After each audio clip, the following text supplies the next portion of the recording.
How the heck are you, everybody? I am Fastidious. Welcome to my channel, and welcome to another edition this week of Should You Summon? This is normally a weekly video in which I answer the question, should you summon on that weekend's banners? However, because of the nascent summoning, I had to make a separate video just for that, since this was so unique. I break down all the rates, all the math. Go check that out. This video is going to be about the special divine summoning. This is only with your gold summons, guys. It's weird. They do not have it. They do not have your normal special invocation of spirits paired with it. That would be your rare summoning crystals. This is special divine summoning, just your gold divine legendary summoning crystals. So I hope you guys have some saved. I think I will be pulling because I kind of want to snag that A5 Arrogance, but I'm kind of on the fence. So let's break this down, because as we know, getting your rare summoning crystals ain't too hard. I did just rip all of them in my nascent summoning video to come very, very soon. I think you guys will be really happy. It was insane. But these take a long time. So you can get like 30, 40, 50 of these a week, every 2 weeks, something like that. You get plenty of diamonds, which you can use for these blue summons. When it comes to the divine, these are hard to come by. I mean, maybe I get 6 a month or something, right? So you have to really hoard them. So this is a big decision. I think a lot of people might be on the fence, but obviously Arrogance is a total home run of a unit. You also have some very good epics. Azoth, he can do some spammy stuff, basically perma ult, but whatever. Avalon, very key for a lot of content, really good in Gear Aid 5, aka Gear Dungeon 2. Idril, absolutely goated. And then, we've got Sadie hiding out over here. But let's really talk about Arrogance. Let's break it down. We're going to head over to fastidious.gg, my website. We'll hang out in the tier list. I'll show you guys these heroes, and we're going to see what it's all about. Let's get into it. Fastidious. Fastidious. All right, so here we are on the tier list page on my website, fastidious.gg. Link, as always, is in the description. We can just sort by overall. It's going to be a really easy way to find Arrogance. And there he is, S+. He's actually coming up as the top-ranked non-triple S hero in the game. Some people might want to see him triple S, but I like to keep it for the non-lords at just 5. He just missed the cut. He's easily a top 10 non-lord in the game. He's an absolute home run of a unit. We can just go through the rankings right now. Guild Boss, he is S+. Maybe he kind of settled down at S, but with the introduction of Lust, he just completely popped off. When you get Awakenings into this guy, he is just nutty. Gear Aid 1 at A potentially is even low. It really is just that at 21 he falls off. That being said, I have beaten 121 with a Nightmare comp, so it's possible, just the gear requirement is hefty. I think he probably should actually be at least an A+, because through 19, Nightmare is super meta, super strong. Gear Aid 2, A+, that's really because for the first 18, Nightmare is crazy. He's the best unit in the game for it, I think. For how easily he clears that. 19 solid, and then he really falls off and isn't necessary. Gear Aid 3, he's goated. S+, he's the best fighter to put damage out on the boss. He makes comps so much easier, especially if you don't have something like a bonded Silas or like some really decked out Sargok or crazy lords like a Racha or Yovar. I mean, he is so good for this. I've used him in infinite takeovers. I've lost track of how often I use him. Gear Aid 4, not very good at all because of the physical damage.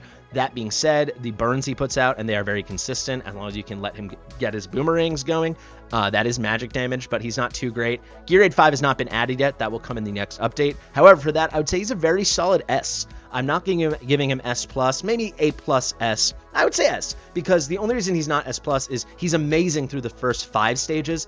For Gear Aid 5-6, stage 6, he falls off a bit. You can still use him, but he's just not nearly as strong. He's definitely going to be S for that. AMR, ridiculously strong, S+. Voidrift, ridiculously strong. You can use him everywhere. I have used him everywhere, S+.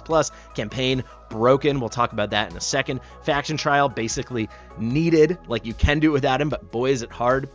And now for the codices, the codices. This is where we gave him A everywhere he qualifies.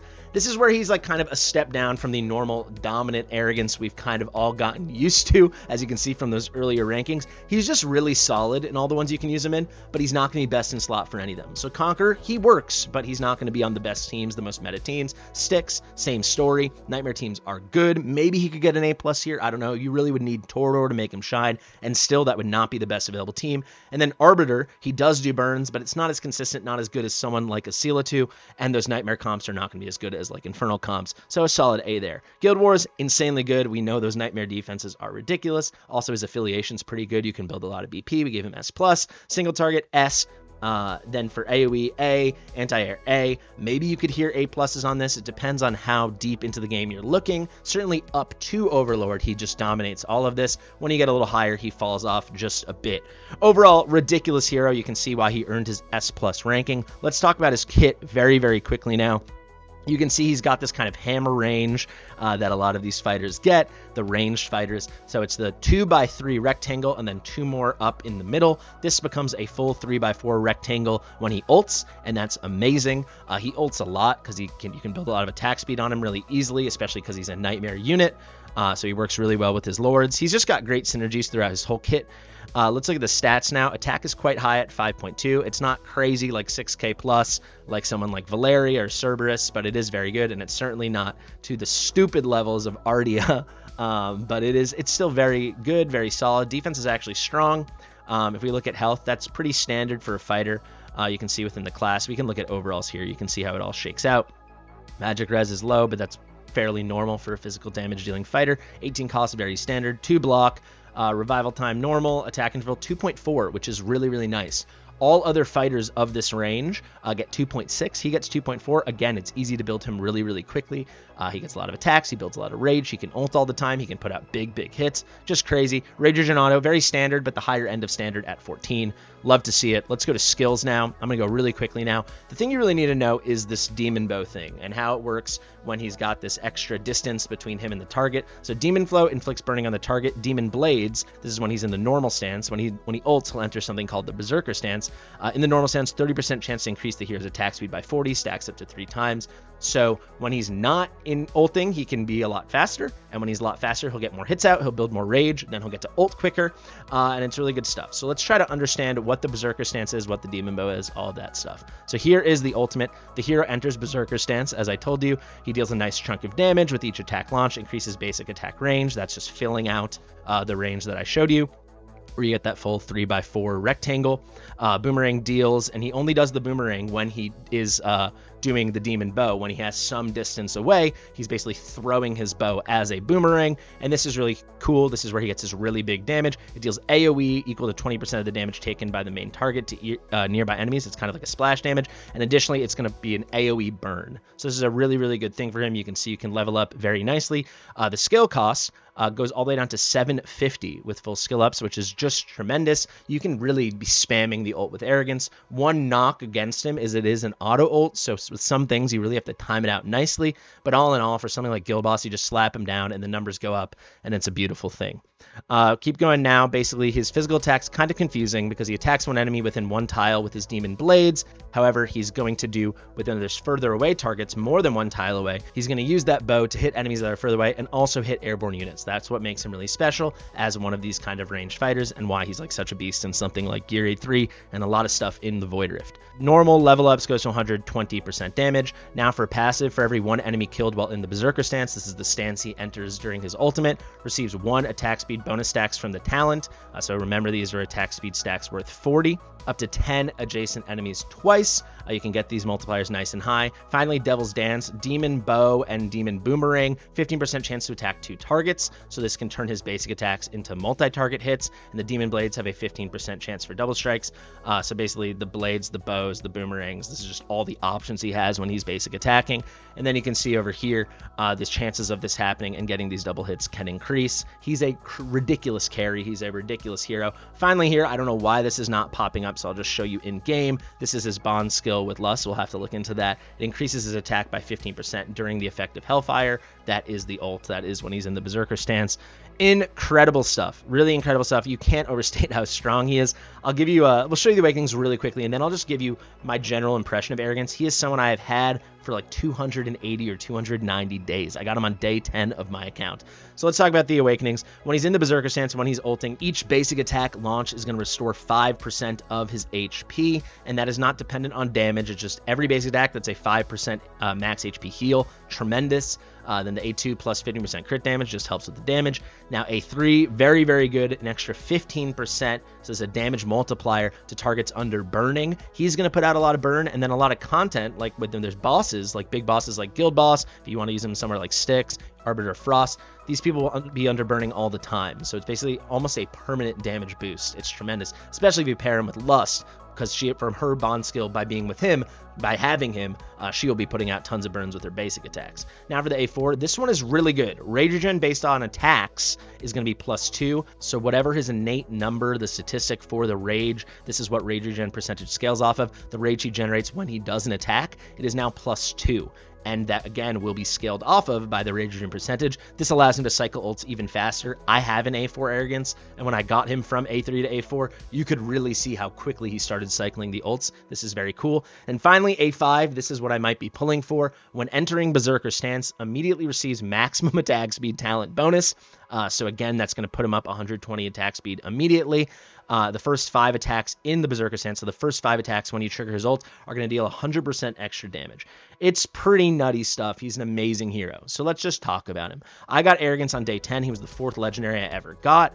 It's crazy how quickly you get legendaries. You know, I was 100% no content creator awards, free to play for my first 50 days. 10 days in, I had 4 legendary heroes. I was very lucky to get him on the first banner they ever ran. It was him and Razak, and he carried me through everything. I think he was on every single one of my teams for months, at least for like my first 100 days, because he kind of works everywhere. He is a jack of all trades and a master of a fair deal of trades. If you are anything but endgame, he is a must have unit. And even for endgame, he's going to be best in slot for a lot of things. Specifically for Guild Boss, if you have Lust, those teams are nutty. I run Lust and Arrogance in Guild Boss. I'll just quickly show you. If we go to the top teams in the world, you're going to see a lot of him. There's an A5 Arrogance, there's an A5 Arrogance, there's an A5 Arrogance, there's an A5 Arrogance, there's an A5 Arrogance. I will say you kind of need Lust for him to be like a superstar. That being said, he was still, before I even ran a Nightmare team, when I was running Piercer and Infernal, I needed one other flex damage dealer to cycle in, and he was a perfect choice for that. And that was before I had Lust. So he's still relevant, and he has always been relevant. And for the foreseeable future, he will continue to be relevant in almost all content. He's truly nutty, so I think a lot of people will be pulling for him, and I do not blame you. Let's talk about Sadie very quickly. I'll just give a general impression. We don't have to break down the whole kit, and then we can wrap this thing up. Sadie, a lot less exciting. She's got this interesting range, the Sadie range, the Dolores range, whatever you want to call it. This kind of diamond all around her. The thing with Sadie is she's not really a healer. Can she be a healer? Yes, but that takes a lot of awakenings. It really does. Like at A5, she can do some good healing. A1 is solid, and then kind of getting the A2 with the extra HP is nice. But you need her A1 for her to heal at all, and you really need her A5 for her to be a decent healer, to be a proper healer. So what is Sadie? Sadie is a buffer damage mitigator. So if you look at the ultimate here, Ode to Time, during the ultimate, allies in range only take 50% of incoming damage. When this effect ends, they will lose HP equal to the remaining damage, the half of the damage they didn't take, over 8 seconds. 8 seconds is a long time. With her and other healers, you can completely counteract that. So she's really, really good for stuff where you might have gotten one shot. It's ridiculous damage mitigation. You can see the loss duration, second time, can go up here, another 2, so it can be spread out over 12 seconds. You can see the damage taken can only be 40%, so she mitigates 60% of the damage, delays 60%, and the cost of this can go from 1,200, which is immense, to 1,100. She's like fine. This is really cool. For Gear Aid 2, if you don't want to do the Volca Polka, shout out to New Name who coined that term, the strats that I've popularized a ton and that everyone likes to use, lots of people like to cover it. If you don't want to do the swap in, swap out, Sadie is the easiest way to do it. But she's not even the only way to do it anymore. I have a Regulus strat. People have found Carnelian strats. There's stuff you can do with Lily. Sadie's probably the easiest way to still do it if you don't want to do Volca swapping, but for most people, you'll just do Volca swapping, so she's not that crazy. She's pretty good in Healer Codex. She's pretty solid in Void Rift, something like Lasir. If you're really struggling, if you don't have the DPS, she can buy you time. There's a few examples like that. Another one might be Ludwig, some of the Ludwig stages, that phase 2 of the Lasir cycle, but all in all, she's kind of an L of a hero. I'm happy I got Sadie. She helped me for a minute in Healer Codex, but I actually did end up taking her out of my final team in favor of Nasandai, an epic hero, because her healing just really isn't that good. If you have many awakenings of Sadie, like if you have her A5, she's awesome. You'll see her on some of the best Healer Codex teams, but she's very niche, and now that we have so many strats for beating Gear A2, I think she's very unnecessary. So Sadie is going to be an L, and a lot of people pulling for Arrogance will get Sadie, so that's a big thing to consider. The reason you pull on this special Divine banner, the reason you pull on this Sunday and Monday, May the 26th to May the 27th is for Arrogance. It is simple as that. We'll be doing polls on YouTube Live tomorrow. If you want to participate, link will be in the description of this video, top pin comment. You can join on Discord. I'll also post the form there. I'll also make an announcement on Discord.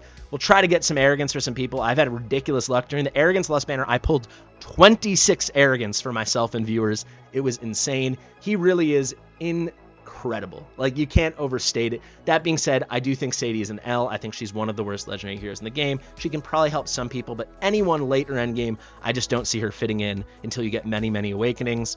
Arrogance is the superstar. Let me know in the comments if you guys want to pull. I think it should be a lot of fun. I've been Fastidious. I really hope this helped. The answer to the question, should you summon? It's, do you have Arrogance? If you don't, you probably should.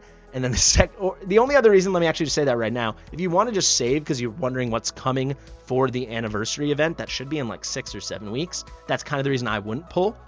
Personally, that's something to think about. But yeah, if you're thirsty for some huge awakenings, like if you want to get them A3 or something, that's another great reason to pull. Think about it, guys. Let me know what you decide. Should be a lot of fun. Maybe I'll see you tomorrow. I've been Fastidious. Share it with your mother. I'll see you real soon.